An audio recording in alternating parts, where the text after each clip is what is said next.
Looking to recharge your prayer life this year? Jesus Listens is a new 365-day prayer devotional from Sarah Young, available now at jesuscalling.com/jesuslistens. Some of my most profound moments with God have been in national parks, and it's one of the few spaces left in society where we can truly disconnect, be surrounded by God's beauty, and just spend time with Him, learning and listening and discerning where He's calling us. Welcome to the Jesus Calling podcast. As we celebrate the origins of America with 4th of July events, it's a great time to take a moment to reflect on the beauty of God's earth, the people He created, and the ways that we are gifted to serve and be served by others. Amy Kennedy and David Degler are part of a ministry called A Christian Ministry in the National Parks. Their ministry was formed to meet the faith needs of national park employees and has now grown into a mission to help everyone who visits a national park find the most beautiful manifestations of God's creation in the wilderness of the national parks. John Sowers is an author and a father who developed a love for writing that he carried into adulthood through the letters his family loved to write, which started when his grandmother wrote him weekly letters while he was away at college. He carried that legacy forward by writing special letters to his daughters, which he shares in his latest book entitled, Say All the Unspoken Things. First up, we'll hear from Amy Kennedy and David Degler.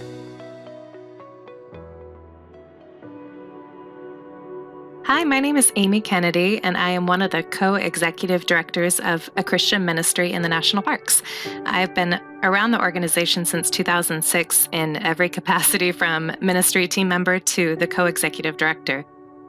My name's Dave Degler. I've been with A Christian Ministry in the National Parks for 10 years now. It's been a lot of fun, but also very impactful, I think, in helping young folks, but also people of my demographic, experience the parks and experience ministry and to explore their talents, skills, and gifts that God's given them. I have always enjoyed the outdoors. I grew up in a family where my dad was a very avid outdoorsman. We would go on kind of special dates with our mom and dad growing up, and my dad would always want to go camping or hiking or something outdoorsy.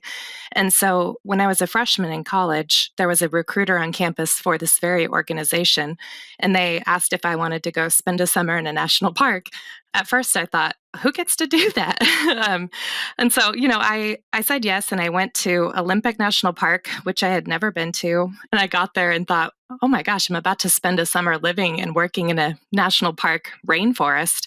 But it was an absolutely life-changing experience for me. That summer, I learned so much about who I was, what God was calling me to, how to love people, and just really opened my mind for a bigger world. And so I got to spend that summer just really kind of turning a corner into who I feel like I have been growing into today. People go there to be rejuvenated, to be alone, to be with people. And I think the beginning of an appreciation for the national parks started when I was 8 or 10. My love for the national parks started outside of the parks, probably, and living and growing up in Michigan on a lake and enjoying the boating and the hiking and exploring. But once I landed this great job at ACMNP, which is the acronym that we always use for the ministry, I go back and remember my very first visit to a national park, which was the Smoky Mountains National Park over 50 years ago. And a lot has changed outside of the park, but the park has remained the same as I go there now, and I was just there a couple of months ago. It has remained the same. It's been protected. It's been enjoyed by millions and millions of people, but it still seems pristine and beautiful and lush and accessible.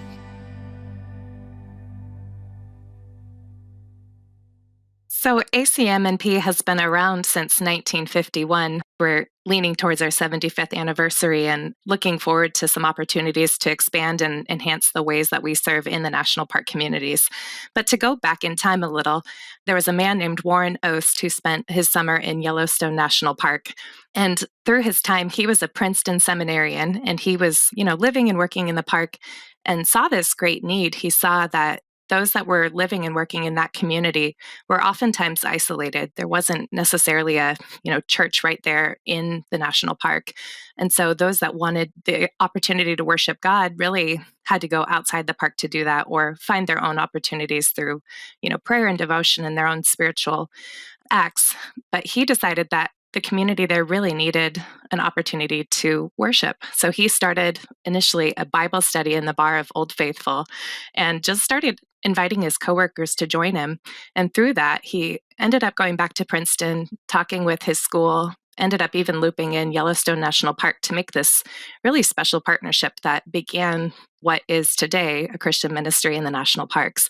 Now it's changed over time and it's grown into more national parks, but really the heartbeat of it is that we would provide a space for people to use the national parks landscape and the beauty that's there that reflects the love of this great creator by joining together from all denominations across the Christian faith to unify and express our love towards God. These beautiful places are accessible to everyone, and there are a wide variety of ways to use them, including worship and quiet times in Bible study or praying and events that are focused around that. Every year, there's some kind of really difficult thing that happens in a national park, whether it be tragedy or we've seen everything from a fire to employees who have passed away to even guests in the park having an encounter with an animal, or you name it, it's probably happened in a national park. And when that happens, when tragedy strikes, our team members are the ones that are there because everyone there looks for the Christians. They look for those that might be the pastors of the national park. And here you have an 18 to 22-year-old sitting there in the midst of this awful tragedy, trying to figure out how to show up and show Christ's love. And so they call us. There was one summer in particular where we had a team member named Nelson who was in Glacier National Park, and within a week, 2 employees were killed for different reasons. And he was right there in the midst of that, and he was able to help that community struggle through that, grieve through that, and heal from it, and really ultimately point everybody back to a much bigger thing, and that was God. I believe it was that experience that led him to go into vocational ministry. Now, Amy and I and the rest of our staff teach hard that everyone is in ministry, whether you're in vocational, long-term, professional, so to speak, ministry or not. There's only 5 or 6 of us in the national office. There's sometimes nearly 300 team members, generally, 200 to 300 team members in 50 different parks. And we show them what to do. We try to inspire them, instruct them, and God sends them. And then they get to explore their leadership capacities and skills as God has gifted them, called them, challenged them, and sent them to these wonderful places. And so our team members are intentionally working on their own leadership development while trying to be a great example of Christ in the place that they live, work, and serve, and then also showing love to their coworkers and to the community by offering places to worship and to engage with creation and God.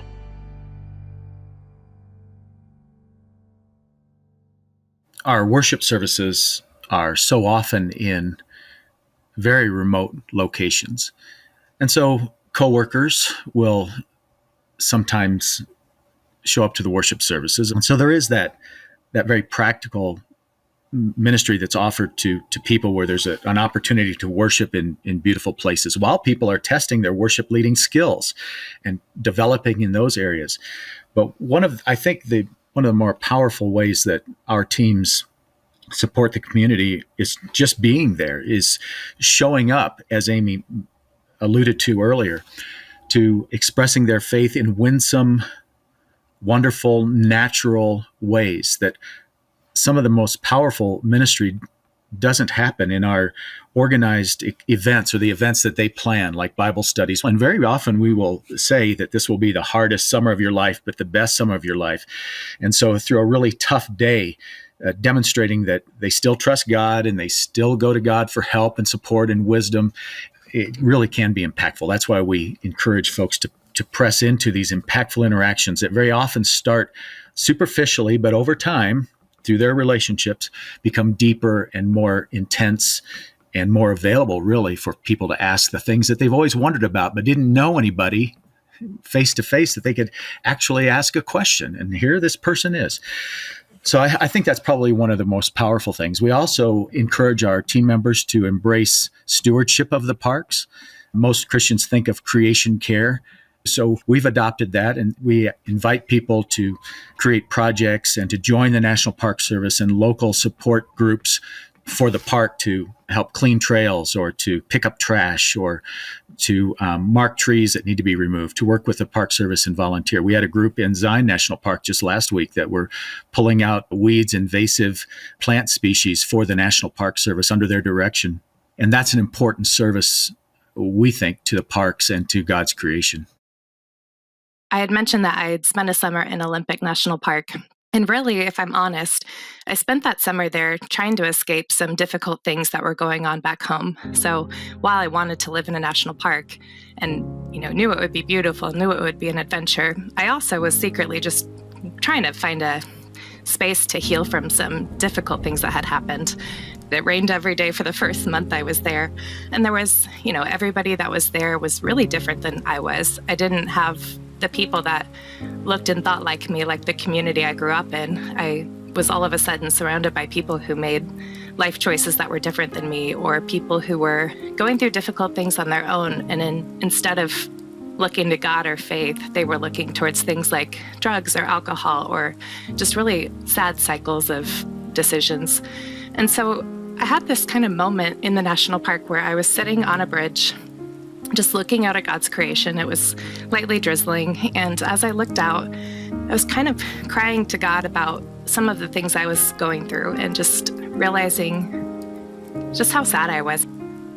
And so while I sat there crying out to God, I had this epiphany that everyone that was around me, while they were really different than I was also hurting and was also seeking something. And that's why they were there. There was this community of people that were trying to escape equally difficult things. And they didn't know God the way I knew God. And I had a God to cry to, and they didn't. And so it changed the course of my summer. It changed how I showed up in the ministry. All of a sudden, after that epiphany, the sun really did come out. The summer got incredible. It was beautiful every single day. I was hiking with people that were completely different than me. I became best friends and family with this community of people that were stuck at the end of this dirt road in Olympic National Park. And it changed the way that I then showed up in the world. I left that summer and I realized what ministry should be. It's not sitting behind a pulpit and speaking to people that you never interact with. It's being a part of a community, showing up daily, interacting with them, getting to know them, and figuring out how to share Christ's love through your actions on the smallest level. And so I think through that experience, that's really helped me want to stick around this ministry for as long as I have, to inspire others to have similar experiences. Some of my most profound moments with God have been in national parks, and it's one of the few spaces left in society where we can truly disconnect, be surrounded by God's beauty, and just spend time with Him, learning and listening and discerning where He's calling us. And so bring a journal, spend time with God. The national parks are going to be one of the most beautiful places for that you've ever been. These days are chaotic. And it's hard to focus. And we have busy minds that are easily distracted. At least that's my personal experience. And especially over these last 3 or 4 years and all of the things that really have assaulted our country, our world, our culture, our churches, that we can be unfocused, unruly, and undisciplined. And devotional guides can help us in those areas where it focuses on a thought that is good and pure and scriptural and is motivated by God's word. And it can direct our thoughts when so often, when left unattended, our thoughts can ramble and be busy and caught up in all the distractions that surround us. And perhaps now more than ever, we need tools like that and opportunities to get away, to focus on what's really important. Because so many times we're focused on things that are absolutely not important, and we get drawn into those things. It's so easy to get crushed by that and rushed down the stream of these negative thoughts and ideas. And it's just so powerful to have a clear, thoughtful moment, an idea that can be generated by devotional guides like Jesus Calling. I've taken it with me to the national parks before as kind of a guide. I feel like in life, it's really hard to quiet our minds enough to hear the voice of God. He is always talking to us. He is shouting out to us through the beauty of his creation, through the people that reflect him. And I feel strongly that we put a lot of barriers in the way of hearing God, whether that be technology or thoughts or feelings or just this need to be busy all the time. And so it's a gift to be able to go to a place like a national park where that expectation is gone. You don't have to sit there checking off a list of all the things you need to do. You can simply just be. You can go sit by the water with a devotion, with your Bible, with silence, which is a very rare gift these days, and sit in that silence and let your mind focus on the things of God.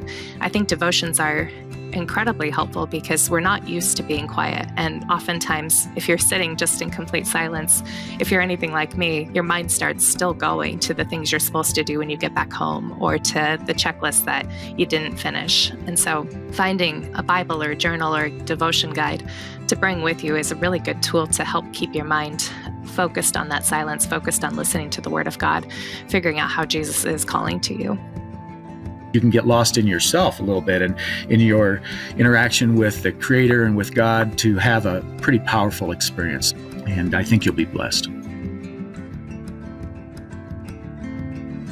To learn more about how you can get involved with a Christian ministry in the national parks, please visit acmnp.com.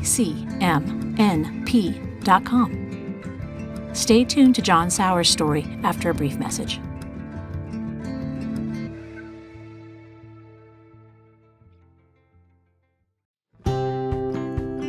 You're going to love our newest series on the Jesus Calling YouTube page called Jesus Listens, Stories of Prayer. Hosted by singer Susie McIntyre Eaton, the YouTube series includes interviews with people from all walks of life, sharing their touching stories of how prayer made a powerful difference. Watch inspiring stories from author and creator of The Simplified Planner, Emily Lay, entrepreneur Stephen Miller, and author and influencer Kim Douglas, plus many more. New videos will debut each month, so subscribe today at youtube.com/JesusCallingBook so you don't miss an episode.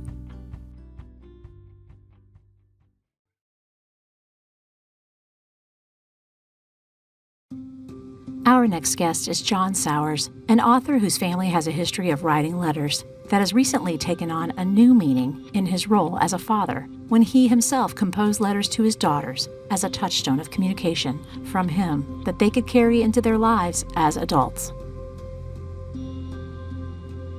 I was born in Arkansas, and I grew up hunting and fishing, and I had an older brother and played a lot of sports.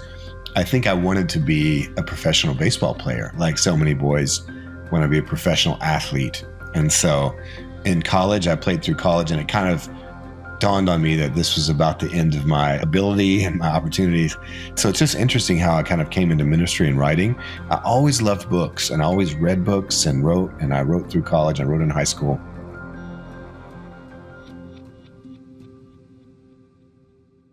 Writing to me has just been a real blessing and a real fulfilling thing that I feel like that's why I was put on the earth. It's almost like the Chariots of Fire scene where he says he can feel the glory of God when he runs, like he's designed to run. And so I hope that for everybody listening can kind of find in time that thing. And sometimes it's multiple things, but for me, it's been writing, and it's been a thing that's been deeply confirming and affirming to get to do. I've been real blessed to come from like a family of letter writers. My grandmother raised me, and when I moved away to college, she wrote me a letter once a week, and she had these little Monet prints, like the artist Monet, like water lilies and all of the different prints by Monet. And she would write a long letter in each one. Like, I don't know how many words, but she would fill the whole thing. And she would talk about how she's praying for me and she's proud of me and she loves me. And so my grandmother found a way to show up in my life through letters. And every Tuesday I would like rush to the P.O. box in college. That letter would literally be the highlight of my week. And it would be like a touch from home, the saying like, we're thinking about you, love you, praying for you. And it was transformative in my life. So my great grandfather wrote all these letters to his wife. And these date back in the 1800s. I still have these letters from my great-grandfather to my great-grandmother. And he was like wooing her. And so I have a whole stack of these beautifully cursive written letters from my great-grandfather to my great-grandmother. And so it's been real neat to kind of be from like a family of letter writers and then get to carry on that tradition to write these letters to my daughters. It was born out of my mom passing, their grandmother passing, as well as this COVID experience. I sat down to write it in January of 2020, and 2 months later, COVID kind of shut down the world. So as I begin to think about, if I had 40 letters to write to my daughters, what would I say? And then that was it. Like if I had 40 gifts to give them and then my life was gone, what would I say? And what would any of us say? And when we have that urgency of death in the back of our mind kind of looming over us, what would we say to people who love us, to people we love?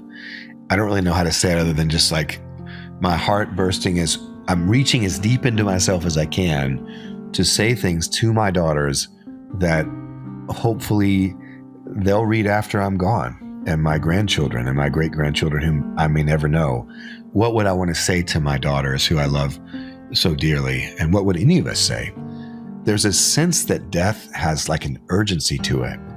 And death is something that's kind of knocked on all of our doors in the last few years. We've had to lock ourselves in rooms. We've had to wear masks. We've heard, and some of us unfortunately have lost loved ones. Most of us probably have known someone that we've lost. And so there's an urgency that comes to that. Like we began to consider, it changes our lives. Like, wow, my mom is gone. My grandmother's gone. I just had a friend die or whatever. And when those things happen, I think there's a real opportunity to create this good sense of urgency of, wow, have I shared, do my friends know how much I love them? Have I forgiven people, or am I holding on to grudges? Have I expressed my full heart to my children or to my spouse or parents or whoever they may be? Have I said all the unspoken things to them? I think when we lose someone close to us, especially someone as kind of seismic and almost like a pillar, like for me, like my mom and my grandmother, they basically held up the sky for me. So I knew like if they were gone, I would be in trouble. As a kid, I grew up feeling that way. I felt like they were like a bomb shelter, they like had their hands over my head, and they were like keeping the world from crushing me. And so when they left, it was a very real sense of just being gone.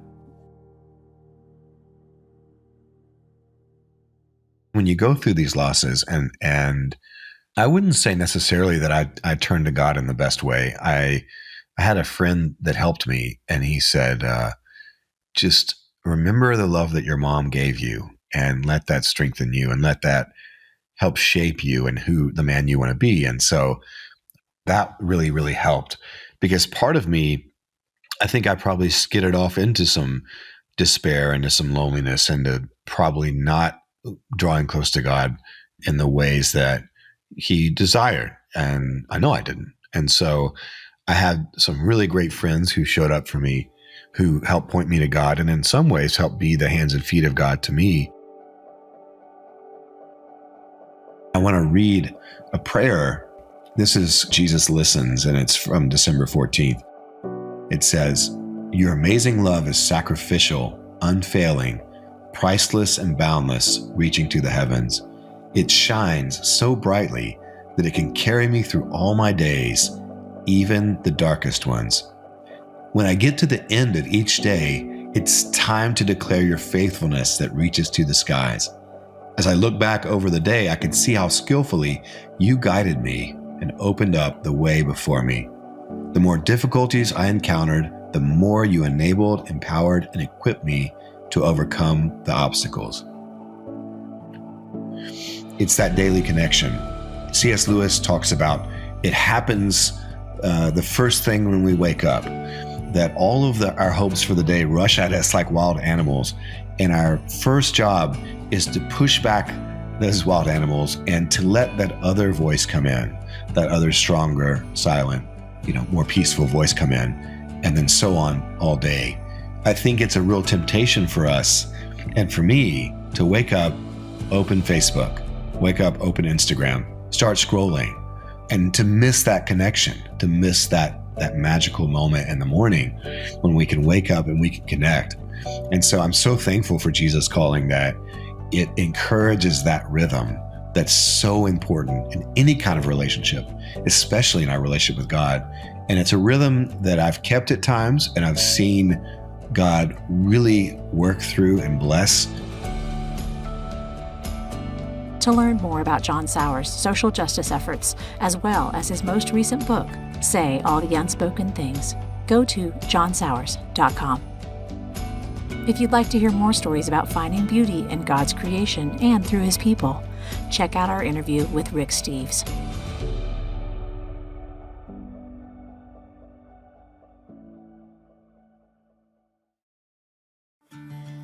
Next time on the Jesus Calling podcast, we'll hear from Sarah Gruber, a woman who battled chronic illness and through it found the unexpected gift of a closer relationship with God.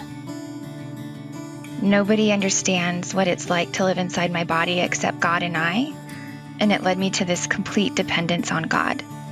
I could explain all of my symptoms, I could explain what I felt and what I was going through, but I felt like God was the one I was living it with.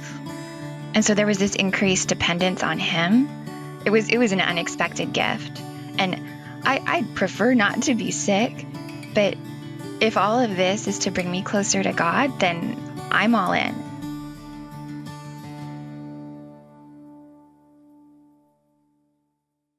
Want to hear more inspirational stories of people who have been changed by a closer walk with God? Then subscribe today to the Jesus Calling podcast on Apple Podcasts, Stitcher, or wherever you listen to your podcasts. And please be sure to leave a review, which helps us reach and inspire others with these stories. Plus, if you like seeing our guests as well as hearing them, you can find video interviews available on our YouTube channel at youtube.com/JesusCallingBook, on Facebook, and on the Jesus Calling Instagram page.